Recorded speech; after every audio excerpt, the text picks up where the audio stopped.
Hello there, Cancers. Thank you so much for joining me. I hope this video finds you well. And before I start with this reading, I just want to say a few things here. I feel like the main energy for this month, we do have a Mercury retrograde that started on the 18th of February, and it's going to continue, especially through the first week of this month. And so what Mercury retrograde does for you guys, and I'm seeing it here in this spread, is that it's going to make you walk down memory lane, okay? Not physically, but I feel like emotionally. It's going to drag up a few things from your past that you might not have reconciled with. And it's going to, I guess, like trigger some of those events, some of those circumstances in the past that you felt like things could have, taken a different turn. Things could have turned out in a different way. Things could have been different. Okay, so you're going to go through, especially the first week, through this period of it's a slump. Okay, it's a walk down memory lane. It's going to evoke some of those feelings that might not be completely pleasant. Okay, so I guess the challenge for you guys for this month is to kind of come to terms with them. And if it makes you uncomfortable thinking about it, just ask yourself, why is it making me uncomfortable? Why am I suppressing it? Why am I not I guess why am I not able to release it? Why does it make me feel comfortable every time it comes up? Okay, so I feel like you have some murky waters that you need to kind of plug up your nose and just kind of brace for impact and just walk through. And once you go through that process of emotional purging, you're going to realize that, you know what, they're just thoughts, they're just words, they're just events in the past. They can't really hurt me anymore. The whole concept about discomfort is coming through. Discomfort, displacement, no longer being in an environment where you feel familiar, where you feel safe. Not that it's you're unsafe in a physical way, but it's sort of like you have changes that are brewing, you have changes that are coming. And so you kind of need to kind of purge this emotional past so that you can kind of move on and meet and face your future head on. Does that make sense? So the whole concept about discomfort comes up, and it's every time there's a thought, every time there's a situation, every time you think about a person, and if it triggers you in a way where you feel uncomfortable, you kind of need to ask yourself, why does it make me feel so uncomfortable? Does it reveal a weakness within me that I need to be aware of? Okay, because I do see that coming through. Does it reveal an aspect of myself that I might not have been made aware of? Does it reveal something about me that I need to come to terms with? Because a lot of the times when we're dealing with another person and our interpersonal interaction with another person, it reveals a lot about us, okay? And the things sometimes that we dislike or we find repulsive in another person, if we dig deeper, I feel like there's some underlying similarities between that person and us that we want to kind of purge from ourselves, okay? And that's why these are trigger points. And so realizing, why does that person make me feel so uncomfortable? Why was that situation so uncomfortable for me to think about? Will really help you. It's like you have an aversion for something, you don't want to think about it, but actually thinking about it, sorting through your feelings, sorting through how you feel about this situation, and what within you is being, I guess, triggered or poked at or prodded at. I'm sensing that it will reveal a lot to you about, letting go of this or purging this or really understanding yourself and why these things have been such trigger points for you in the past, okay?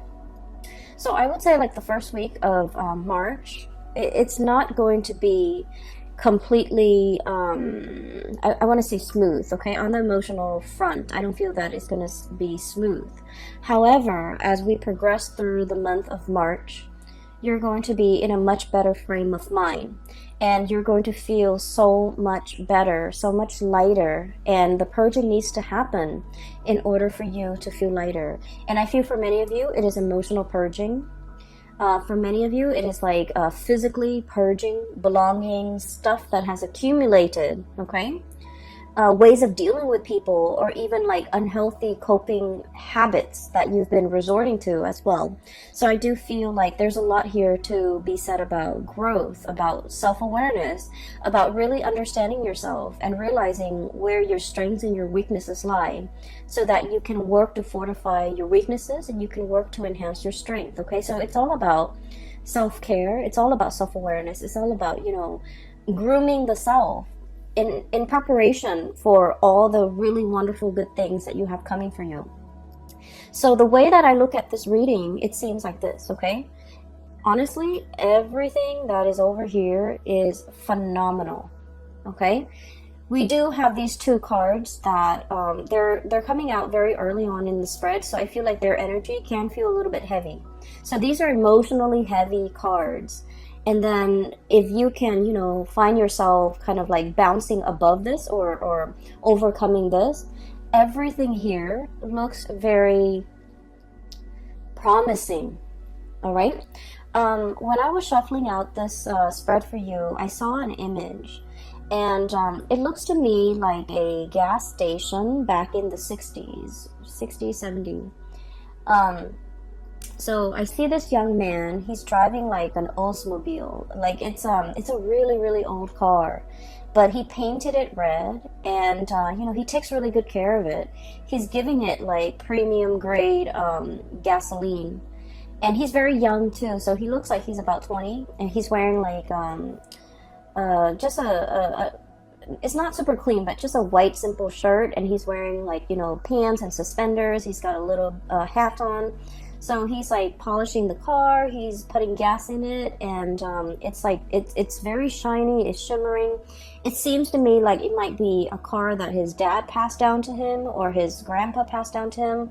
But either way, I feel like, you know, for someone who's so young, he has such a beautiful car, it seems like it's passed down to him.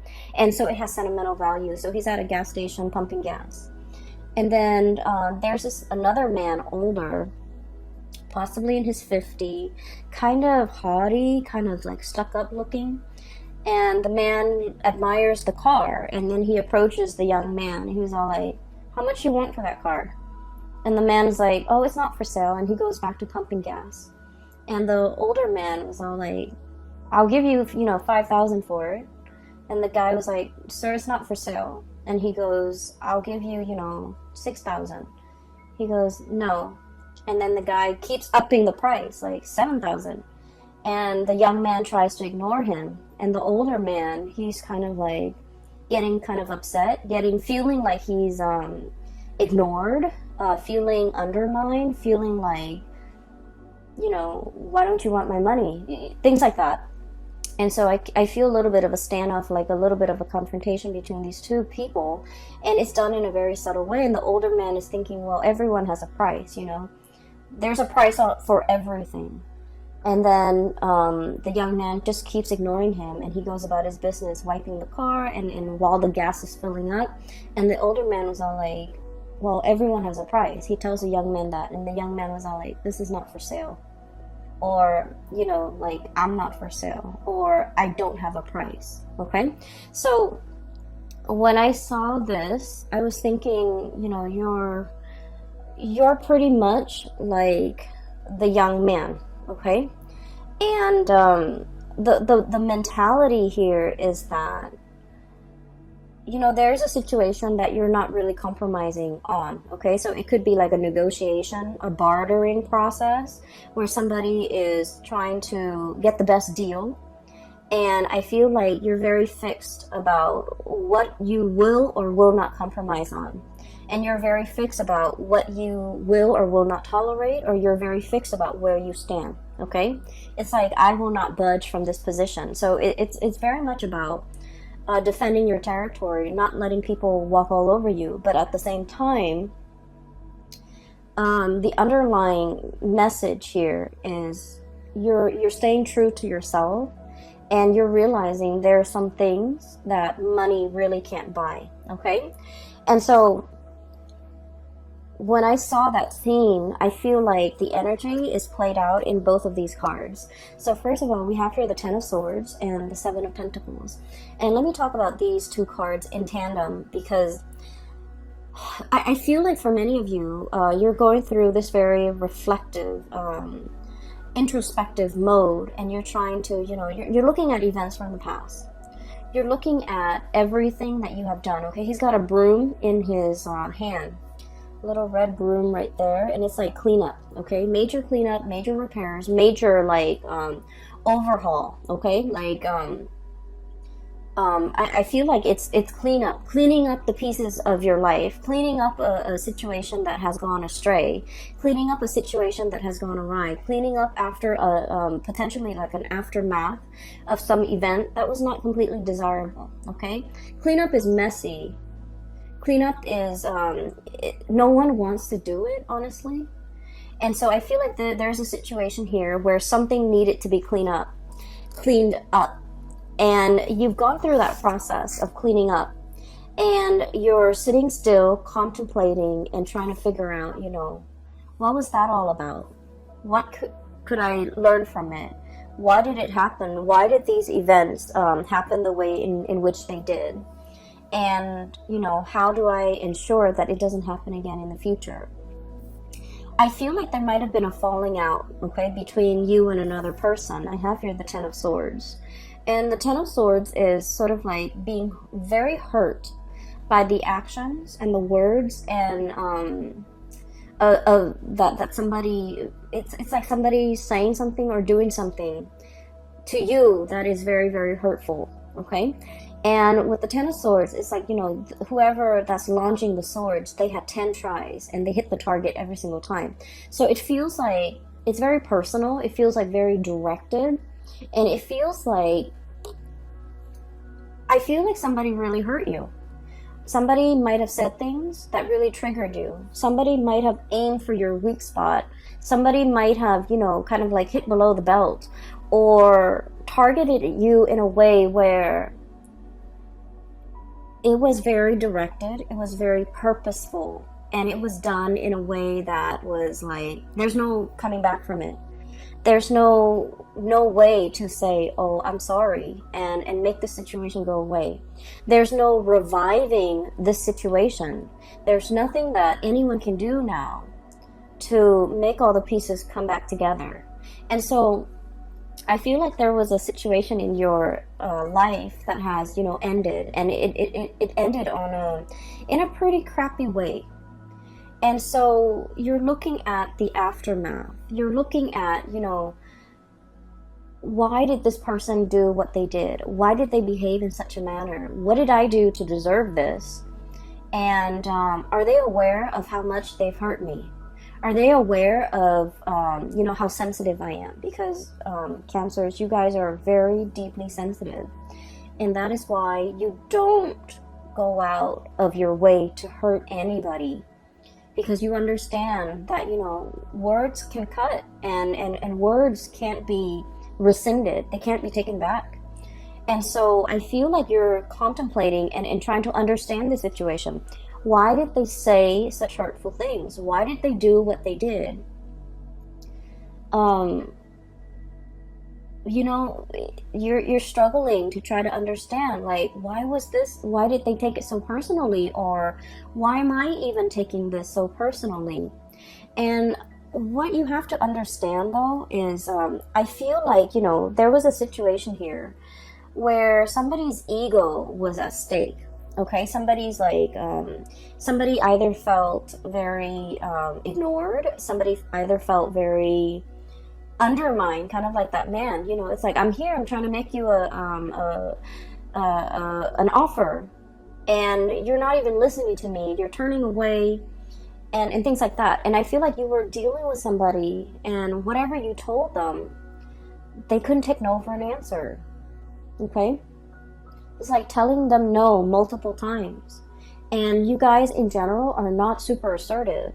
But when you say no and then they refuse to acknowledge your no, or they refuse to accept it, I feel then, you start to ignore it.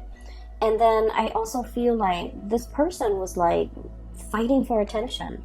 This person wanted to be the center of attention. This person wanted to make themselves heard. This person felt ignored. They felt overlooked. They felt like it was really affecting their ego. And so whatever was directed at you, it has nothing to do with you. It has everything to do with them and their insecurities. Okay? Not being able to hold their own, not being able to, talk to you like an adult, not being able to kind of approach you in a serious manner and in the spirit of, resolving things rather than just blindly attacking you. So I feel like there is a situation here. And no matter how much you try to, kind of like go over the events in your head, I feel like there wasn't another way that there wasn't another outcome that could have come out of this. You did what you had to do. And I feel like whatever, toxic venom that was thrown at from the other party, I feel like they did that out of a space of weakness, and they would have done this to anybody and not just you. But they felt like they were being ignored by you. They felt like you weren't giving them the time of day, and it really upset them. And that's when they kind of spew venom. And so, looking at the situation, the best thing to do is not to try to understand another person's motives. Okay. A lot of the times we want to give somebody the benefit of the doubt. We want to, believe that, well, people are all kind and sweet and helpful. But I feel like in this situation, it's stirring some really, really deep-rooted insecurities within the other person. And so their emotional reaction was not rational. And so trying to, understand it, trying to make sense of it, I feel like it might not be the right way to go about it, okay? Like, why did they say these hurtful things to me? Why did they behave in that way?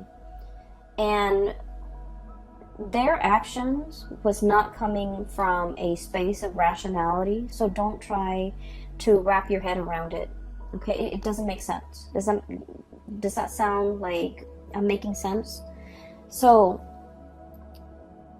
aside from this little tidbit, I feel like it's a conflict. It's done and over with. There's nothing to be repaired, okay?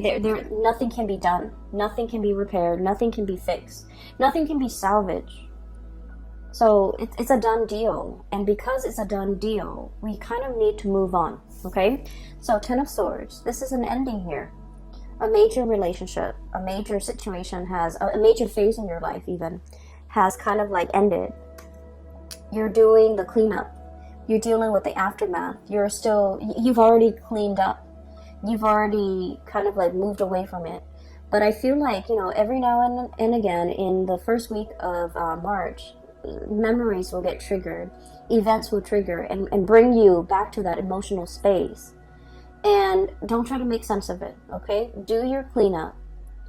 Resolve this situation within yourself and move past it.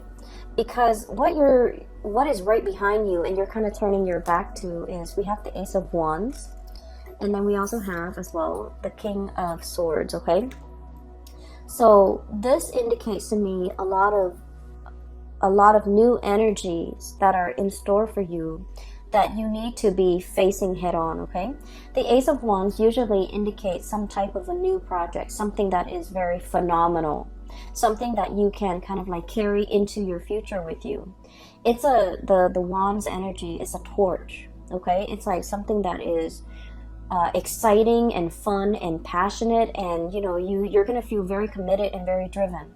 A lot of the times too, it's like a whoosh, like a really fast, swift energy that denotes changes, forward movement, momentum, and it happens really, really fast. So while you're mulling over this situation, if you're too caught up in the past, this opportunity might slip you by. So you need to be very quick on the uptake, and you need to be physically looking at it, reacting to it, and grabbing it right when it comes in. Because like I said, this is very fast, and is in an element that is counter to yours. It's a fire energy. You're a water sign, and so you need to be very decisive, okay? And the King of Swords, this is a message here about, you know, being very, very discerning and being very decisive. Let's be honest, Cancers, I feel like decisiveness is not really your strong suit, okay?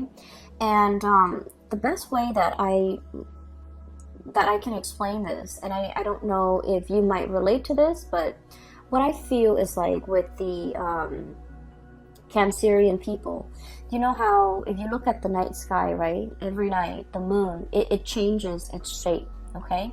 So it's like it grows bigger and bigger from a crescent moon into a full moon, and then it waxes, right? It reverts back to a crescent shape, and then it disappears. And so the phases of the moon changes, the shape of the moon changes from one night to the next. And I feel like with Cancerian people, you know, you're ruled by the moon. That's your ruling planet. And it can be a little bit frustrating to really figure out what you want, to really be 100% sure about what you want. Believe it or not, other signs don't have the same problem. They're very decisive. They know with every fiber in their being what they want to do, what they want to say yes to, what they want to accept. But I feel like for you guys, figuring out that 100% certainty has been like an uphill battle. And I feel like even when you really want something, you're never 100% sure. And I feel like from one day to the next, you know, your feelings, your emotions, your sense of decisiveness, it fluctuates. And so there might have been like a lot of opportunities where you're kind of like mulling things over, and then before you know it, the opportunity slips you by. And there might have been times where you're just kind of like thinking about all the missed opportunities, all the things that slip you by while you were waiting to make a decision. And so the message here is life is accelerating. It's not going to stop. And life is not going to put itself on hold on account of any human being, on account of a mortal. Life happens. We need to roll with the punches. And so taking the time to mull things over is definitely, you know, something that everyone should do.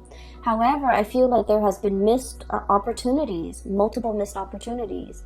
While life was throwing you curveballs, while you were distracted with other things, I felt like the more important things really slipped away. And so for the month of March, we are reminded here with the King of Swords, this is the energy about being decisive. This is sort of like looking at the past and just realizing, you know what, that doesn't serve me any purpose, wallowing in self-pity, I'm going to cut that off. And using that sword of truth here and slicing that out. And then looking towards the future, here's a good opportunity for me that will make me tremendously happy. Queen of Cups, look how ecstatic she is. This is kind of like finding that space of perfect equilibrium where you're feeling very emotionally hopeful and happy and satiated, and you have all your needs met. So I feel like there's something coming through that has a lot of potential that will make you really, really happy. And this is where your energy, your frame of mind should be focused. And so you have to be aware of the tendency to kind of like wallow in this situation and then moving away from that, recognizing when it happens. Recognizing the heaviness associated with it, so that whenever that heaviness creeps in and you start to feel it in your being, right, you want to shake it off and move yourself here. Okay, so this is all about knowing ourselves really well, knowing what how we feel, knowing what's not good for us, knowing what we need to move away from, and knowing what we need to kind of like embrace and focus on, and you know, focus our energy and our resources on, because there's a lot of room for growth. Okay, so the Empress is all about that, being really in charge and secure within yourself. The Empress is about abundance, it's about creation, and it's also about like, it's somebody who's very nurturing, very caring. And whenever I think of a Cancerian person, I think of the Empress, because the Cancerian person, they will invite, you know, guests to their home. They will feed their guests. They will make sure everyone is comfortable, everyone's happy, everyone is thoroughly fed. And it's like being very gracious, being a really good hostess, but really caring about another person's well-being, really caring that the person has enough to eat, really caring that the person is, you know, not suffering from the cold and the heat or the chills of the elements. So I feel like there's a lot of opportunities here where you are in charge. You're going to be either taking care of people or, you know, making sure that people are well taken care of. And so I feel like there's some project here that are in the works for you that will make you really happy. It's kind of like right up your alley, and it speaks to it will require you to tap into all the skills that you're very proud of within yourself. You know, being a good caretaker, being of service to other people, being in an environment where you can, you know, make a situation better for a group of people, for humanity in some way. So I feel like it's not ego driven. It's a position or a situation where you can put all your skills to good use, and this is where your energy needs to be focused. Okay. You have two aces here. Oops, sorry. You have the Ace of Wands, which is new projects. Okay, something that's coming in very, very fast, very, very fast, and it's catching you unawares, I'm feeling. And then we have as well the Ace of Swords and two aces. And the Ace of Swords is about being decisive. It's about figuring out what you want. It's about being clear with yourself about what you want. It's about being decisive and not waffling back and forth. And then telling yourself, you know, I just feel like one day you're just like very gung-ho about it. You're very like much on board. And then the next day, the self-doubt creeps in. What if this? What if that? And so I just feel like you can be 100% decisive one day, and then the next day you're kind of waffling back and forth. And so this is pretty much, you know, telling yourself, choose something and commit to that course of action until that course of action has run dry. I feel for many of you, this could also be like a relationship situation where from one day to the next, the relationship is like an emotional roller coaster. Okay? And when when it's like at a high point, it's really good, and you're just like, I want to marry this person. And then when the emotional, there's like an emotional dip, or when, you know, there's like, it's at a low point, you're just like, I want to break off this relationship. And so things are very extreme, okay? Things are very like, much like from one day to the next, it's very extreme. And I feel like, you know, your emotions, your feelings are changed based on things that are, you feel though it's outside of your control. But what I'm sensing here is there are certain things that we need to be decisive about, okay? And there are things that we need to anticipate. Life is not going to be a bed of roses. I almost feel like, you know, this energy about romanticizing things too much, wanting everything to be rainbow and lollipop. I feel like you're smart enough to understand that there are always going to be high and lows, okay? But in the end, like at the end of the day, everything balances out. But I feel like for many of you, when the high is really high, you're kind of like caught up in that emotional high, and you're trying to recreate it. And so when the situation hits an emotional low, you feel like you can't handle. You feel like you don't want to be in it. You feel like you can't handle it. And so what I'm sensing is when it's an emotional high, take it for what it is. And, you know, understand that there will always be good days. There will always be bad days. And don't let those bad days dictate how you feel. Don't let those bad days get you into a negative space. So emotional moderation is one thing, but also being realistic enough to know that there are always going to be ups and downs in life, at work, in relationships, in all your interpersonal dealings. And so as a result of that, realizing that and recognizing it, I feel it's going to make things a lot more realistic. okay, a lot more manageable, so that your emotional state is not rattled every single time, okay? So it's like, don't measure a situation based on all the emotional highs and lows, because the way you measure something, it's gonna fall somewhere in between, okay? Because at the end of the day, those emotional highs and lows will calibrate, and they'll even out. And so don't measure how you feel about a situation, about a job, about a person. Don't measure the past, especially based on those emotional highs and lows. Take them all in their totality, okay? I do feel like there's going to be a lot of communication coming through, okay? So we have here the Messenger, Page of Swords, okay? This is like somebody with envelopes, like physical mail that you are getting at your door, okay? Packages, mail, communication, emails, text messages, phone calls, and things like that. Keep your phone charged. Make sure that